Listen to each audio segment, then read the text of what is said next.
Super Benji, aka Benjamin Sesko.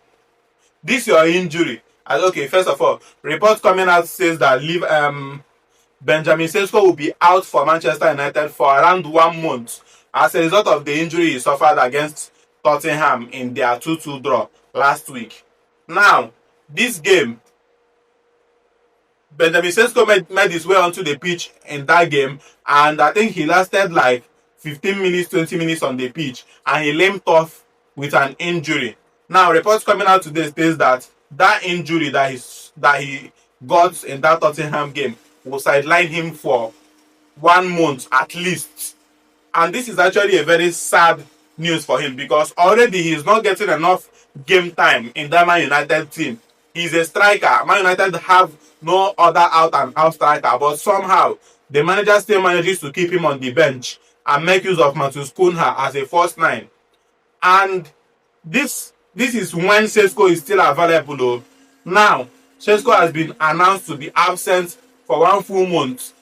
This is not going to do any good for him because I think this is the time he's supposed to be fighting to get into that team, to get regular playing time, to be as consistent as possible with that Manchester United team.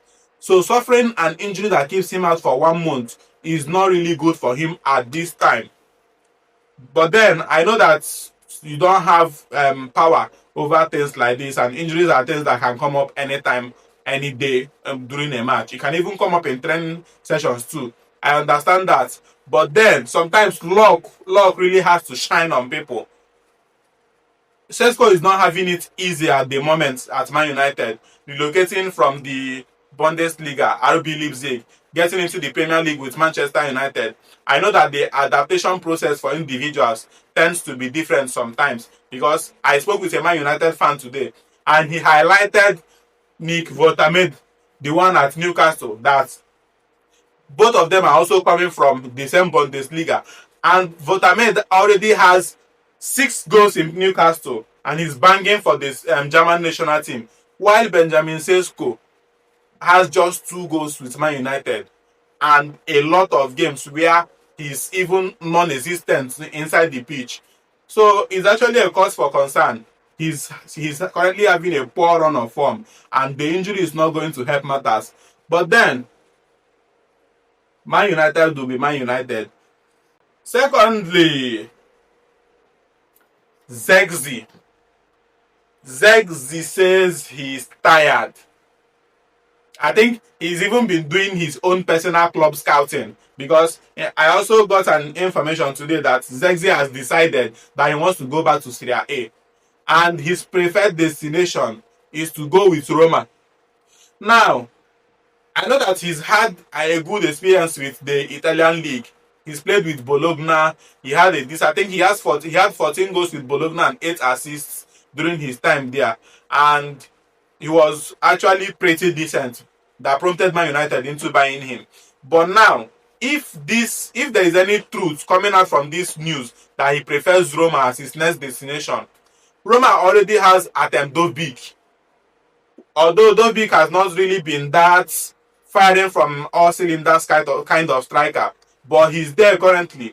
And they still have Evan Ferguson, who they loaned from Brighton and Hove Albion, who is also a striker too. Now, unless the only thing that will work in Zirkzee's favor is the fact that he has done well previously in the Serie A, and there are chances that this manager who is at Roma will definitely give him a lot of time to reintegrate back into the team and still show that he's got what it takes to play in the Italian league.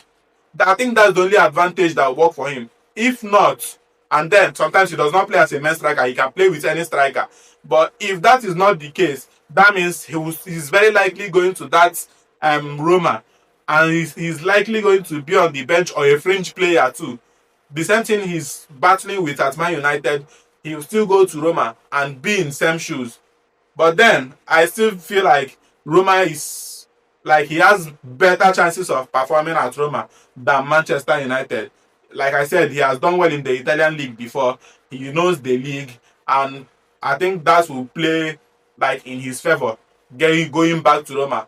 But this transfer is supposed to happen by January, so let's see what happens by January. If the transfer goes through, then we will see the redemption of Zirkzee. We will see if